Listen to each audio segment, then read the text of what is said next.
नमस्कार, सत श्री अकाल, राम राम सा, खमागणी, वड़क्कम, प्रणाम। आप सभी को ऑल्ट न्यूज़ मीडिया में फिर से स्वागत है। छोटे से ब्रेक के बाद हफ्ते भर का ब्रेक मुझे ऐसा लग रहा था जैसे महीनों का ब्रेक हो। इतनी तड़प और इतनी उलझन हो रही थी और आदि भाई मुझे फ़ोन गायत्री बहन कब ठीक होने वाली हैं चीज़ें? So yes we are back with the bang.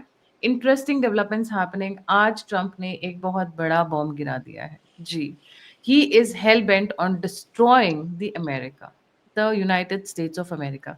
ऐसा लग रहा है कि जो भविष्यवाणियां आ रही थी कि he will be the last president of the United states, वो सच होती हुई नजर आ रही है मुझे, जिस हिसाब से ट्रम्प चल रहे हैं। अब उनका अपना पर्सनल एजेंडा है, प्रोफेशनल है, God knows, but he is on a destructive mode, completely on a destructive mode. आज जो उन्होंने डेवलपमेंट की है, ब्रेकिंग न्यूज है, शेयर करिएगा अपने सभी टेक फ्रेंड्स के साथ में।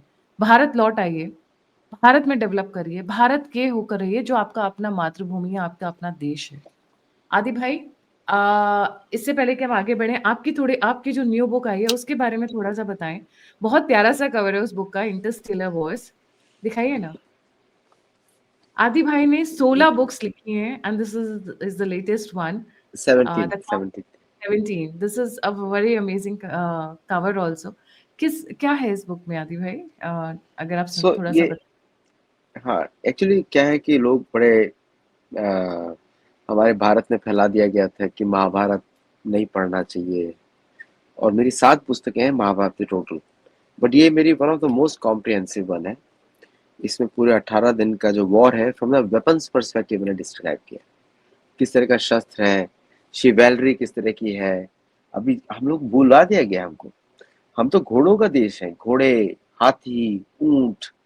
और भगवान कृष्ण को तो स्वयं ही वो एक्सपर्ट है घोड़ों की देखरेख करने में, बाय द वे। तो इस बुक से लोगों को दिखेंगे ऑल द शस्त्र जो जो यूज होते हैं। प्लस इस बुक में दिखेगा कि कि द्वापर युग के जो हमारे योद्धा थे इतने शक्तिशाली थे, दोनों साइड के, कौरवों की साइड के भी, पांडवों की साइड के भी।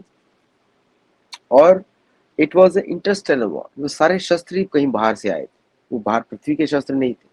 और many times more powerful than any weapon that we see today. और इतने ज्यादा दिव्यास्त्रों का प्रयोग हुआ है वहां पे, और ऑन द ह्यूमन लेवल प्रयोग हुआ है कि यू कांट इवन डिस्क्राइब। ऐसा कोई वॉर अभी तक देखा नहीं गया है। आप सोच लीजिए कि ऐसा कोई वॉर, चाहे वर्ल्ड वॉर 1 हो, चाहे वर्ल्ड वॉर 2 हो, या कोई भी युद्ध लड़ा है जो मॉडर्न टाइम में, जो आपको अभी तक हम इतिहास की बात करते हैं, तो ऐसा कोई युद्ध हुआ ही नहीं है अभी तक। आपको थोड़ा सा आइडिया दूं कि 1914 से और अब हम 2025 में हैं, हमने एक भी दिन पृथ्वी का ऐसा नहीं गया जो युद्ध के बिना ना गया। एक भी दिन, ये पिछले 100 साल में। और मतलब अगर इन सबकी इंटेंसिटी में ऐड कर दूं, इन सबकी, ये महाभारत के युद्ध की एक दिन की इंटेंसिटी भी नहीं, बाय द वे। इतना फेरोशियस वॉर। और जब हमारे योद्धाओं को हम देखते हैं कि सुबह से शाम तक लड़ रहे हैं, फिर उछल रहे हैं, और द्रोणाचार्य तो 400 वर्ष के थे युद्ध भूमि में, उछल रहे हैं, एक दूसरे के ऊपर तलवार मार रहे हैं। The stamina, the strength, the बाहुबल जिसको बात की जाती है, that is all there in this book actually. उसको मैंने कैप्चर किया है। जी। So coming to the breaking news, or this is a bad news for the techies who want to shift to US, but मुझे ऐसा क्यों लगता है there's a silver lining in the clouds। बहुत अच्छा किया ट्रम्प ने ये। जी। एक्चुअली क्या है कि अ, कुछ थोड़ा कंफ्यूजन है इधर, और मैं I want to keep it. जैसे मैंने लटनी की स्पीच सुनी, और और जो प्रेसिडेंट ट्रम्प थे सुन रहे थे, जो जो बता रहे थे क्या है इस बिल में। उसमें बोला गया कि $1 lakh per year for every H1B visa, वो फीस देनी पड़ेगी स्टेट डिपार्टमेंट को। ओके। और पर एम्प्लॉय पर ईयर ये फीस देनी पड़ेगी कंपनी को, टू द स्टेट डिपार्टमेंट। और जो दूसरा वर्जन मैं जो सुन रहा था, वो ये था कि मिनिमम $1 लाख सैलरी होनी चाहिए H1B वीजा वाले की, मिनिमम। वो तो बड़ा कॉमनली है, एवरी H1B वीजा वाला 1 लाख से ऊपर ही उसको सैलरी मिलती है किसी भी कंपनी। तो इन दोनों के बीच में थोड़ा कंफ्यूजन है इंटरप्रिटेशन में। इन एनी केस, अगर देखा जाए, आप उससे आते हैं कि या तो अगर पहला ऑप्शन सही है कि $1 lakh per year H1B visa को मेंटेन करने के लिए फीस होगी, 1 लाख, तो ये तो इलीगल होगा, ये तो चलेगा नहीं, कोई कंपनी चल नहीं पाएगी। जस्ट इमेजिन अगर माइक्रोसॉफ्ट के ऊपर $30 बिलियन का एडिशनल बिल आ जाए पर ईयर, तो पूरा का पूरा ये जीसीसी में एक्सपोर्ट कर देंगे, जो ग्लोबल इंडिया में जीसीसी जो बना हुआ है, ग्लोबल कैपेबिलिटी सेंटर्स। तो I don't think so it is going to, पहला केस तो मुझे लग नहीं रहा है ऐसा होगा। अगर होगा तो विल सी व्हाट हैपेंस। अगर पहला केस सही हुआ $1 लाख पर ईयर, देन तो इंडिया के व्यारे नारे। सोच लीजिए कि भर भर के जीसीसीज इंडिया में खुलेंगे और उनका सैलरी लेवल्स भी हाई होगा, कम नहीं होगा, क्योंकि ये हाईली स्किल्ड लोग हैं, ये सैलरी डाउन एक्सेप्ट नहीं करेंगे इन ऑफशोर सेंटर इन इंडिया। दूसरा, अगर दूसरा केस सही है कि वेयर $1 लाख जो है वो जो है मिनिमम सैलरी होनी चाहिए, rest of the fees is the same, then कोई फर्क नहीं पड़ता, then in that case everything will run as it is right now. लेकिन ये पहला वाला केस है मेरे हिसाब से ज़्यादातर, कि $1 लाख पर ईयर, और मुझे लग रहा है कि ये it is tied to the trade deal with India और some negotiating point with India, ऐसा मुझे लग रहा है कि ब्लैकमेल ये करना आगे, हाँ उस तरह का लग रहा है कि थोड़ा थ्रेटन किया इंडिया को to get more concessions. There is some things with US is not happy with India, तो अफेक्ट कर रही है इस एरिया को। Believe me, visa is the prerogative of the US government. India demand नहीं कर सकता कि वीजा कम करो या बढ़ाओ, वो किसी भी कंट्री का प्रेरोगेटिव होता है। तो US has the full right to keep the visa और deny the visa, has the full right. तो अगर वो हटाना चाहते हैं या ये कंडीशंस डालना चाहते हैं, then India can not oppose in any case. और वैसे भी सर्विसेज ट्रेड तो वैसे भी नॉन टैरिफेबल था, नॉन टैरिफ था, तो ये तो सब सर्विसेज में आता है, नॉन टैरिफ ट्रेड, तो इससे अमेरिका को भी कुछ फर्क नहीं पड़ता।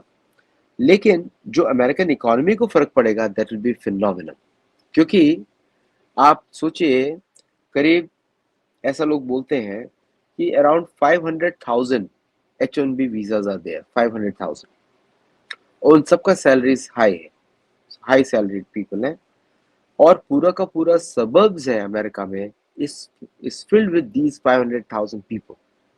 तो अगर ये लोग मार्केट से जाते हैं या प्रॉपर्टी बेचते हैं, तो real estate market will crash, completely crash, और सब जगह प्राइसेस विल रिड्यूस इवेंचुअली। और तो अमेरिकन इकोनॉमी को बहुत बड़ा धक्का लगने वाला है based on the spending and other things उसमें, क्योंकि these are the net tax giving people. Tax receive भी कम हो जाएगा बाय द वे, तो टैक्सेस भी कम हो जाएगा, रियल एस्टेट प्राइसेस भी कम हो जाएगा, स्कूल डिस्ट्रिक्ट्स का बहुत ज़्यादा सफ़र करेंगे अमेरिका में, ये तीनों उसमें सफ़र करेंगे। एंड उनको रिप्लेस करना आसान नहीं होगा। अभी बड़ा आसान लग रहा है अमेरिकन को कि कल से रिक्रूटमेंट हायर कर देंगे, भाई कंपनीज का भी खुद का क्राइटेरिया होता है, ऐसा नहीं कि वो सबको हायर कर लेंगे वो, तो they have to meet those criteria जहाँ पे replaceable value is same as the current value, तो उसको वेरीफाई करेंगे वो लोग। अगर वो मैच नहीं करेगा तो कंपनीज हायर नहीं करेंगे। मेरे को ऐसा लग रहा है कि ये जितने भी सारे एम्प्लॉयज हैं जो इंडिया मूव करेंगे या किसी और देश में जाएंगे, कंपनीज विल रिटेन देम, तो जॉब्स इनके पास रहेगी सबके पास, but not in the US. तो अमेरिका को तो नेट नेट नुकसान ही लग रहा है इस पूरी स्कीम से। इनकी टेक और कंपनीज का क्या होगा, जो जो इंडियन, वैसे तो डेरोगेटरी वे में कई लोग इंडियन इंडियन बच्चों को, जो इंडियन टेक्नोक्रेट्स हैं, बच्चे हैं, उनको कुलीस कहते हैं। टेक आई पुलिस, रिमेम्बर, टेक कुलीस कहते हैं। देखिए, यहाँ पे थोड़ा सा डिविएशन करना चाहूंगी मैं। एक सिस्टम को रन करने के लिए भी एक माइंड चाहिए होता है, उसके अंदर जो लोग बैठे होते हैं उनका आप अनादर नहीं कर सकते हो। वो टेक पुलिस आप बोलकर आप उनकी एजुकेशन का, उनकी मेंटल कैपेसिटी का आप वो कर रहे हो, और उन्हीं के कंधों पे चढ़ के आप लोग पैसे कमा रहे हो, या इतनी लग्जूरियस लाइफ जी रहे हो, या इतना इजीली टेक को एक्सेस कर पा रहे हो। दिस इज नॉट द देखिए राइट ये वे टू एड्रेस पीपल। जी। क्या है ना कि America is ungrateful country, ungrateful country. नहीं, मैं यहाँ इस की नहीं देश बात को, कर रही हूँ आदि भाई। यहाँ के कुछ एक बड़े लोग हैं जिन्होंने बड़ी-बड़ी किताबें भी लिखी हैं, और कुछ लोग हैं जो अलग-अलग सोशल मीडिया डोमेन्स पे बहुत पॉपुलर हैं। They call them as tech coolies. That's a very wrong way. बच्चा पढ़ के आया है, मेहनत कर रहा है। ठीक है, he is not exclusive like Elon Musk, they are not exclusive like Mark Zuckerberg, but they are contributing. चोरी तो नहीं कर रहे हैं ना? ठीक है, वो जैसा कर रहे हैं बहुत अच्छा कर रहे हैं, ईमानदार हैं। चाइना के देख लीजिए टेक पुलिस क्या करते हैं, सारा डेटा चुरा के अपनी कंट्री भेज देते हैं। हमारे भारत के तो ऐसा नहीं करते हैं ना, वो जिस थाली में खाते हैं उसमें छेद तो नहीं करते ना। तो ये गलत तरीका है डिनोट करने का। जी। ये टेक पुलिस जो टर्म है वो यूज़ की गई थी भारतीय सोशल मीडिया से, और इसको अमेरिका में एक्चुअली बोलते हैं टेक ब्रोस। टेक ब्रोस वो अमेरिकन ये जो ट्रम्प एडमिनिस्ट्रेशन में ही लोग हैं, दोनों ही डिरोगेटरी टर्म्स हैं, दोनों ही यूज़ नहीं करनी चाहिए। बट एक तरीके से वो सही डिस्क्रिप्शन भी है, क्योंकि इन्फोसिस और विप्रो जैसी कंपनीज बॉडी शॉपिंग करके ही रेवेन्यूज कमाती थी छोटे छोटे प्रोजेक्ट्स में, और कभी भी उन्होंने खुद की कैपेबिलिटीज में इन्वेस्ट नहीं किया।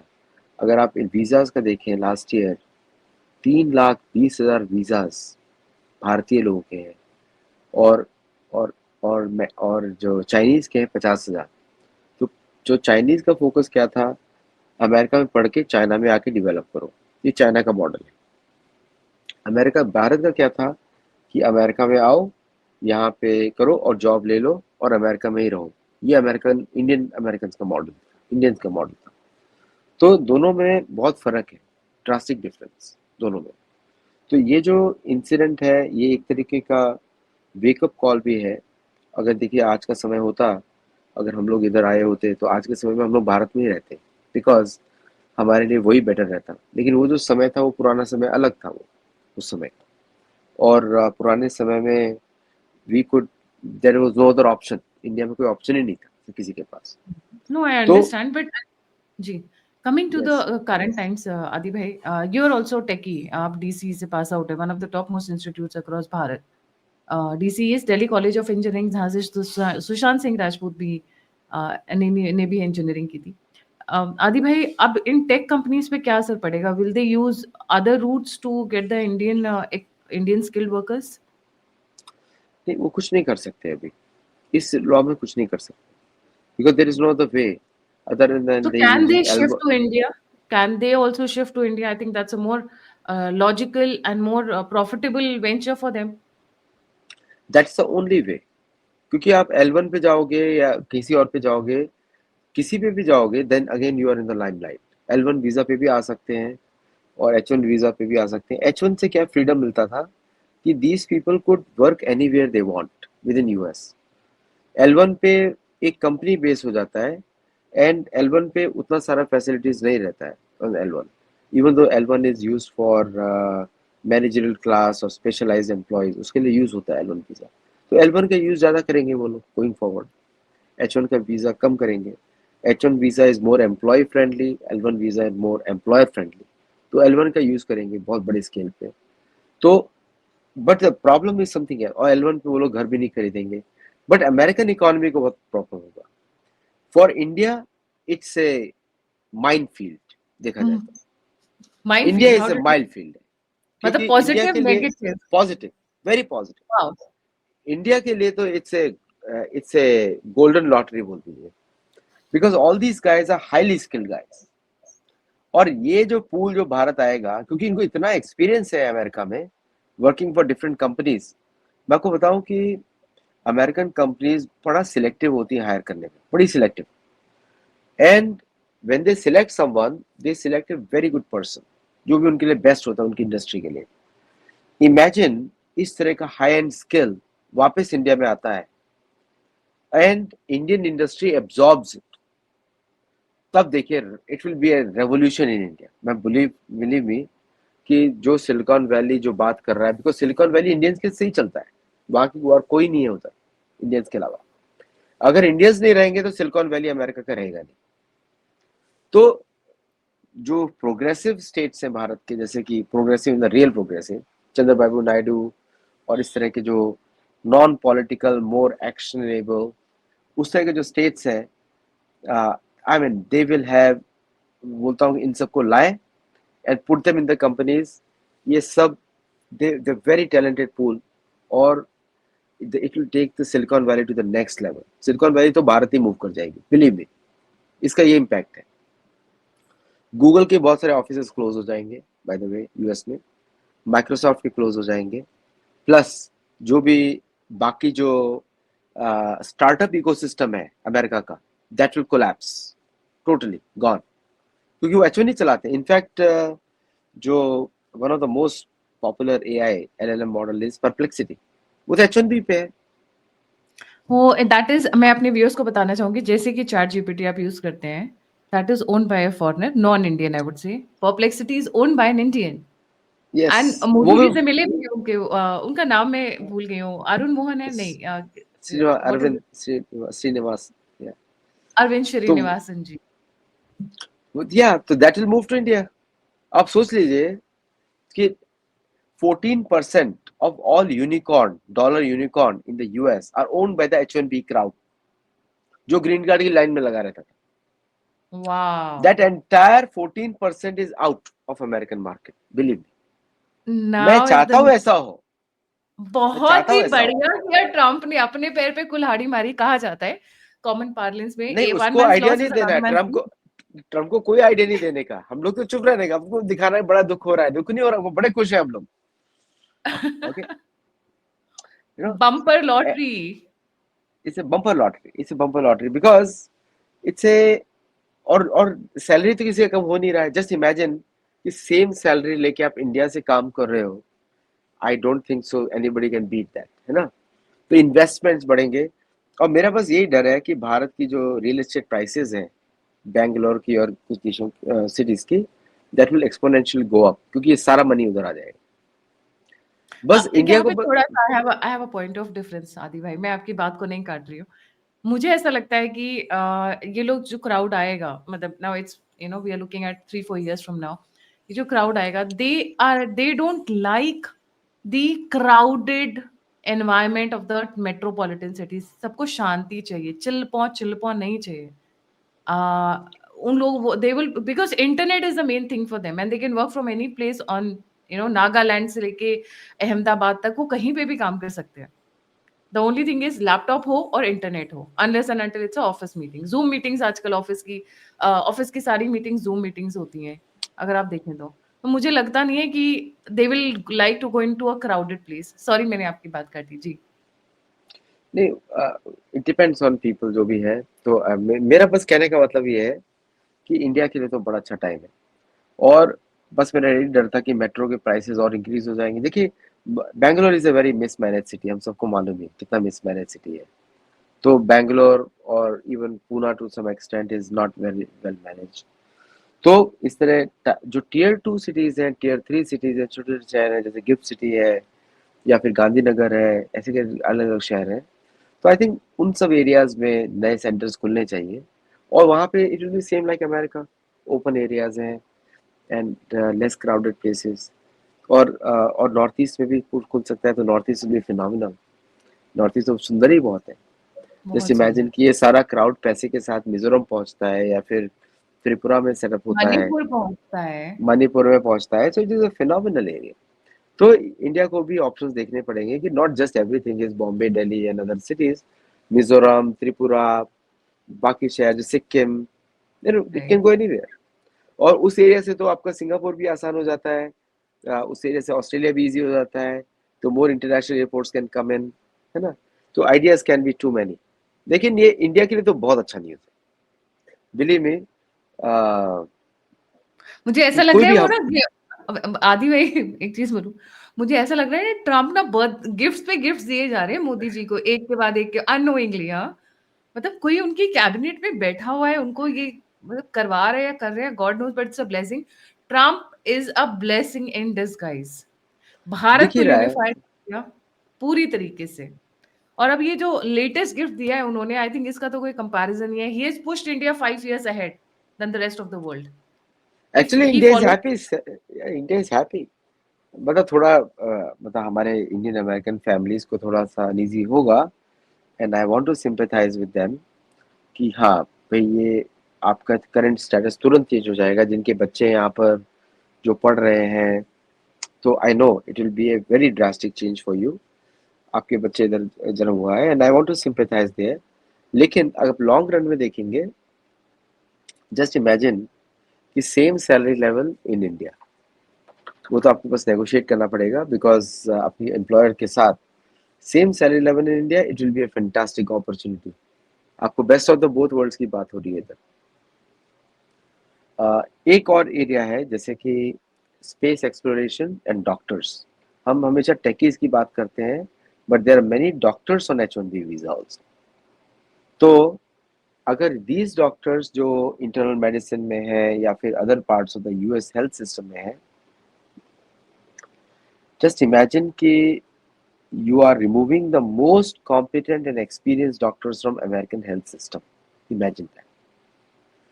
Indians make up 1 in 7 doctors. Every seventh doctor is an Indian. Okay, Wow. or many of them are H1B visas. Not all, but many of them. So we are looking at 30% reduction in the H1B visa force. अब आपने techies तो replace कर लोगे American worker से, अब doctors कहाँ से लेकर आओ? डॉक्टर्स कहाँ से लेकर आओ?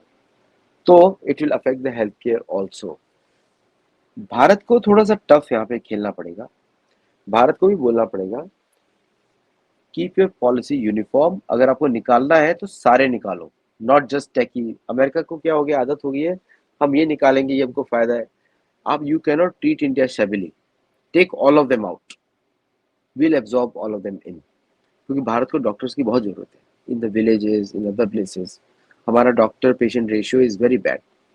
तो उसमें हमको पूरा, तो उसमें हमको अपनी पॉलिसीज डालनी पड़ेगी। नो मोर अमेरिकन हायरिंग डॉक्टर, मतलब अमेरिकन हॉस्पिटल्स हायरिंग डॉक्टर्स।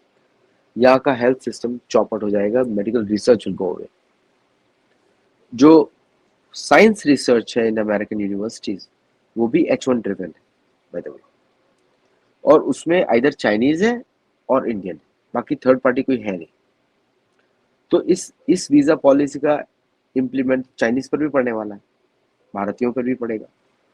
तो अगर ये सभी बाहर चले जाएंगे और अमेरिका का जो जो कोर अमेरिकन कॉलेज गोअर है, वो उसका रेशियो इज ओनली 10%, तो मुझे दिख रहा है कि majority of the American universities are going to close down. Many hospitals are going to close down or reduction in health services. Many universities close down. Deans सारे भारतीय हैं, मेजोरिटी डीन्स सारे भारतीय भी हैं, और रिसर्च में भी भारतीय लोग हैं। That will close down. So it will also reduce in research of America by 20%.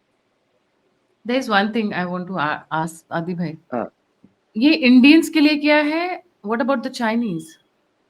नहीं यूनिफॉर्म है, बट सबसे ज्यादा H1 वीजाज इंडियन के पास है। ये अक्रॉस द बोर्ड है, ये डिस्क्रिमिनेशन नहीं है किसी एक के लिए, लेकिन इंडियंस के लिए डिस्क्रिमिनेशन लगता है क्योंकि it is the largest group. क्योंकि क्या होता था कि जो हमारी कंपनीज है इन्फोसिस, एक्चुअली ज्यादातर अमेरिकन कंपनीज करती थी, एक्सेंचर, IBM, लेकिन इन्फोसिस, विप्रो, TCS, ये सब इसी मॉडल पे चलते थे, ऑफशोरिंग मॉडल पे। तो इनको ज्यादा इम्पैक्ट होगा रेवेन्यूज का। लेकिन अगेन मैंने बोला जीसीसी मॉडल्स हैं इनके पास, तो they can withdraw all the employees. अब जो छोटी छोटी कंसल्टिंग फर्म्स हैं अमेरिका में, स्मॉल कंसल्टिंग फर्म्स जिनके पास 30 लोग हैं, 40 H1B वीजाज हैं, 30-40 H1 वीजाज हैं, उनको बहुत प्रॉब्लम होने वाली है।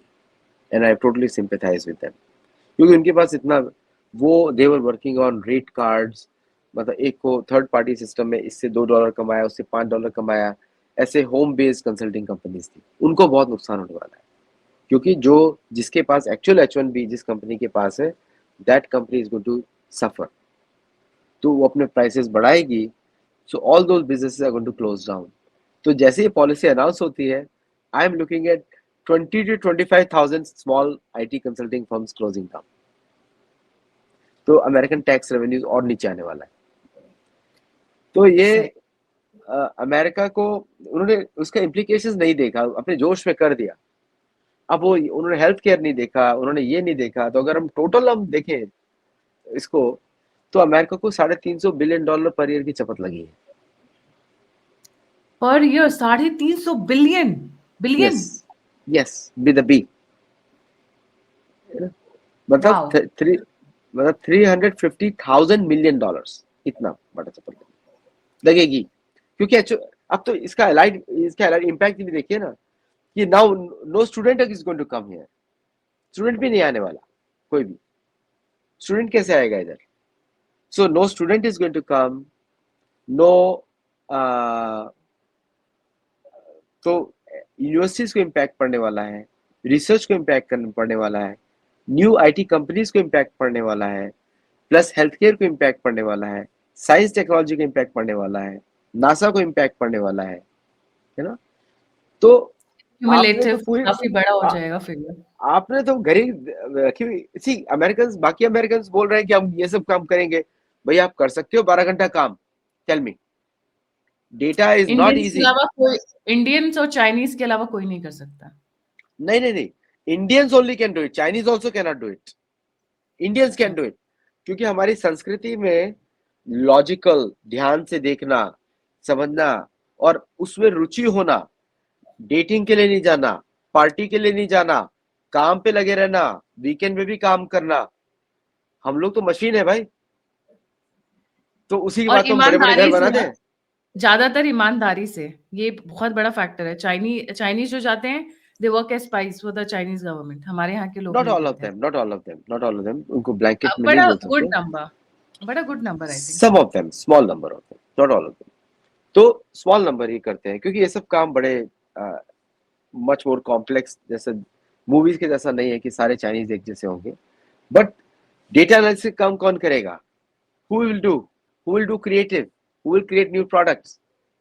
सारे, चाहे आप इन्फॉर्मेटिका ले लीजिए, माइक्रोसॉफ्ट ले लीजिए, एनीवन, वो सब तो इंडियंस ने ही क्रिएट किए हैं।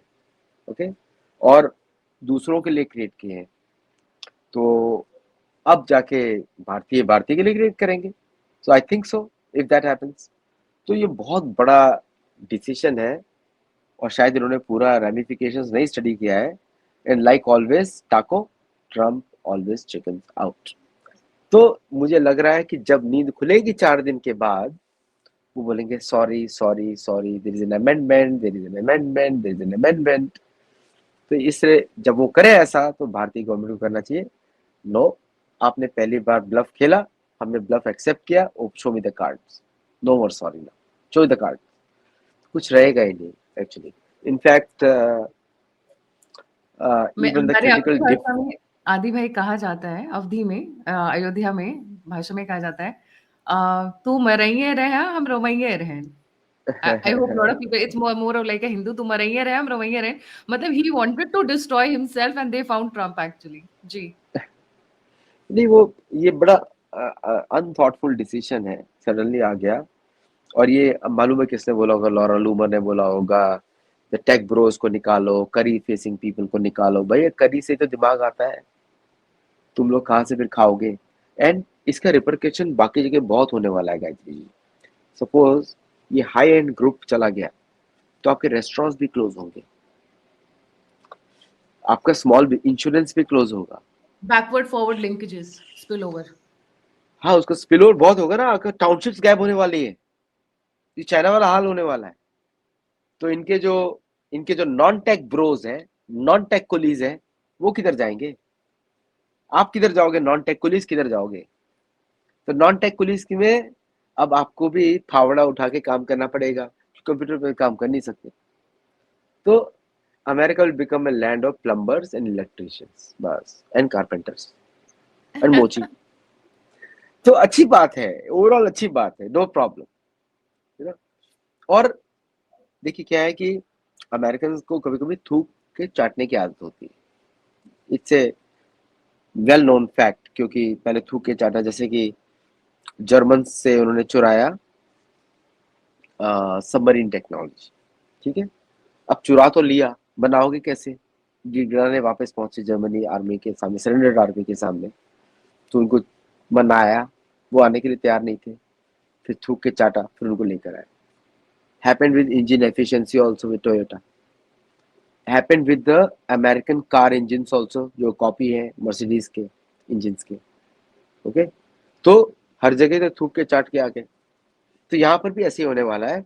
मैं चाहता हूँ कि भारतीय गवर्नमेंट फर्म पॉलिसी बनाए कि no more Indians going on H1 visa. पहली कंडीशन, अगर आपको इंडियंस को हायर करना H1 वीजा पे, उस पे लगा दे कि मिनिमम $500,000 सैलरी, अगर आपको बाहर से लेके जाना। जैसे ही जिस दिन ये कंडीशन लगेगी, ये वापस थूक के चाटने वाले आ जाएंगे, क्योंकि अपना घुटने शिप कैसे बनाओगे? घुटने टेकते हुए आ जाएंगे। Yes, you cannot make a ship, you cannot make. अब तुम बोल रहे हो कि हम तो एआई से सॉफ्टवेयर लिख लेंगे। अरे भाई, वो स्टेज ही नहीं आया एआई का इस समय। That is just marketing, reality तो कुछ और है। तो AI is a nascent stage. अभी जैसे मार्क बेनियो बोल रहा था कि सेल्स फोर्स में तो हम AI software engineers are being used. I agree, there some cases they are using it, लेकिन what about the new things? वो कैसे लिखोगे? उसके लिए तो मनुष्य चाहिए ना पहले।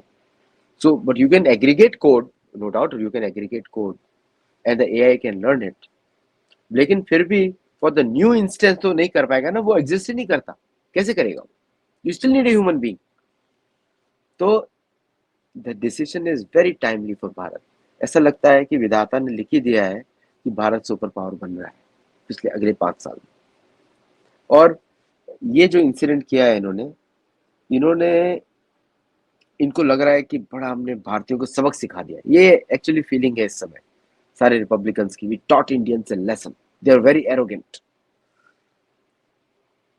अभी तो एक हफ्ता बीतने दीजिए, एक हफ्ता, एक हफ्ता के बाद एरोगेंस कैलकुलेशन। आपके यहाँ तो मैं एक वीडियो दिखाना चाहती हूँ। आपकी एरोगेंस जो आप कह रहे हैं, हमारे यहाँ से 5 कंट्रीज़ हैं जिनको हम फाइव आइज़ कहते हैं। दीज़ 5 कंट्रीज़, ये भारत से लूटे हुए पैसों पे इन्होंने अपनी इकोनॉमी खड़ी की है, राइट? फाइव आइज़ जिनको हम बोलते हैं। I am sharing the screen.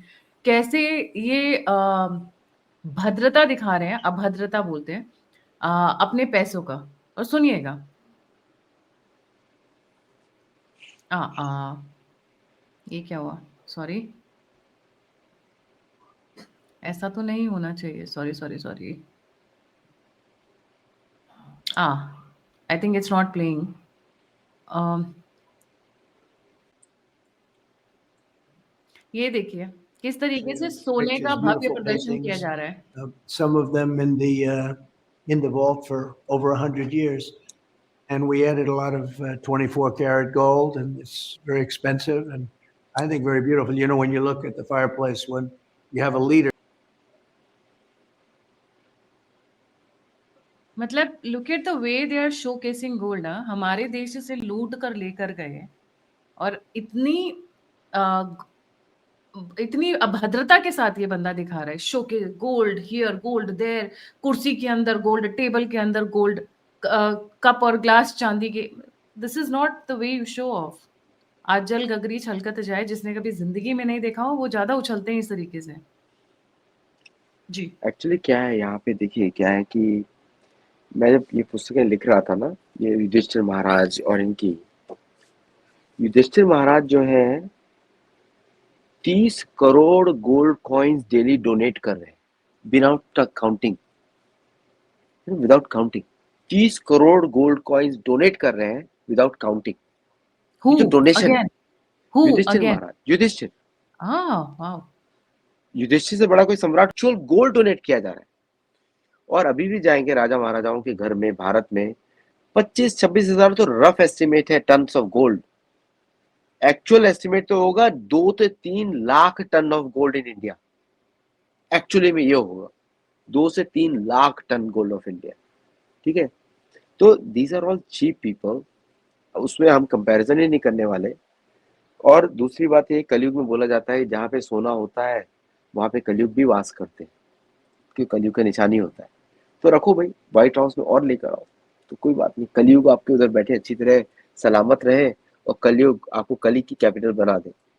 तो मेरा पॉइंट इतना है कि पहली बात तो इनसे हमको कंपेयर करना नहीं चाहिए, और दूसरा कि अब हम लोगों को ये अच्छा अपॉर्चुनिटी है भारत के लिए और हमारे सबके लिए भी, हम भारतीय यूनिट जो ओरिजिन लोग हैं, कि ये जो गोल्डन अपॉर्चुनिटी है, जो मोदी जी के शब्द थे, आ जाओ नहीं तो पछताओगे, ये शब्द बोले थे मोदी जी ने कुछ महीने पहले, है ना? एक टांग वहां पे रखो, एक टांग यहाँ पर भी रखो, नहीं तो पछताओगे, ये शब्द है मोदी जी के। तो मैंने बोला कि भाई ये जो मोदी जी ने बोला था, it's going to get prophetic. एक समय जब अमेरिका ने मोदी जी को वीजा नहीं दिया था, मोदी जी ने बोला था मैं ऐसा समय लेकर आऊंगा जब अमेरिकन लाइन से लगेंगे वीजा भारत के लगाने के लिए। मुझे ऐसा लग रहा है कि वो समय आ गया है। मुझे ऐसा लग रहा है कि 2-3 साल में ही जैसे इनको रियलाइज होगा कि उन्होंने क्या किया, तो सब के सब लाइन लगा के आने वाले हैं भारत में। और शायद तब सभी अमेरिकन को सीखनी पड़ेगी हिंदी भी। और शायद तब तक भारत बड़ा भी हो चुका हो, भूटान भी आ गया हो, पाकिस्तान के कुछ पार्ट्स भी आ गए हो, बर्मा भी आ गया हो, तो बहुत सारी चीजें हो सकता है। अखंड It's a- भारत। आपके मुंह में घी शक्कर, आपके मुंह में माँ सरस्वती। बहुत जल्दी हो ये, हम वेट कर रहे हैं। थैंक यू सो हाँ, मच आदि भाई। Would you like to add anything on concluding note? नहीं नथिंग, मैं बोलूंगा अपने इतिहास पे गर्व करें, सनातन धर्म को फॉलो करें, और डोंट वरी अबाउट ये वीजा का। और जो थोड़ा कष्ट होगा इंडियन अमेरिकन को, तो मैं टोटली सिंपैथाइज, मैं यहीं पे रहता हूँ तो आई अंडरस्टैंड कि बुरा होगा, लेकिन लॉन्ग टर्म में अच्छा ही होगा सबके लिए। एक्चुअली वाइफ से सारी खुश होंगी कि चलो भारत चलते हैं, है ना? तो विल सी। वाइफ सारी खुश होंगी क्यों? आपने इतना चहक कर क्यों बोला? ये वाइफ वाला पार्ट जल्दी से एक्सप्लेन करिए। नहीं, वो रहता है ना सभी परिवारों में, they all want to go back, रहता ही है सभी परिवारों में। जिनको भी मिलते हैं वो सब बोलते हैं चलो इंडिया चलना है। तो I think that will be a good sign to families also.